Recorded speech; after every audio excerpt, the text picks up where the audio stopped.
Është kërkesë për vot besim. Pati një diskutim, thashë njëherë gati 4 orë, një diskutim i hapur e demokratik, duke shtjerë debatin në secilën pikë të mundshme, natyrisht duke filluar nga një analizë e rezultatit në zgjedhjet e fundme dhe duke kulmuar sipas kërkesës të vetë kryetarit Abdis Xhiku, siç është deklaruar këtu në këtë sallë në 28 dhjetor, do të ftohet kuvendi si organi më i lartë vendimars i Ligjes Demokratike të Kosovës më datën 31 janar.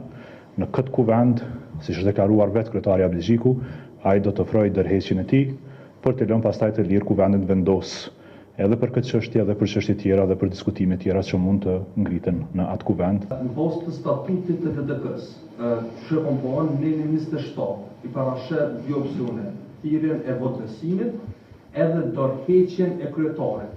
Por në asnjë moment në statut nuk thuhet që ofrohet dorëheqja dhe vendos kuvendi, por thuhet që kryetari mundet me dhënë dorëheqje para përfundimit të mandatit. Ndërsa në rastin e votbesimit mund me udhëtim për 1/3 anëtarëve të kuvendit ose nga vetë kryetari. Nëse unë më sqaroj saktë se është ky ofrimi i dorëheqjes ku statuti nuk e njeh ofrimin e dorëheqjes, po vonin e dorëheqjes. Po kjo është formë që kërkon vetë kryetari i partisë, formë e kërkesës së votbesimit.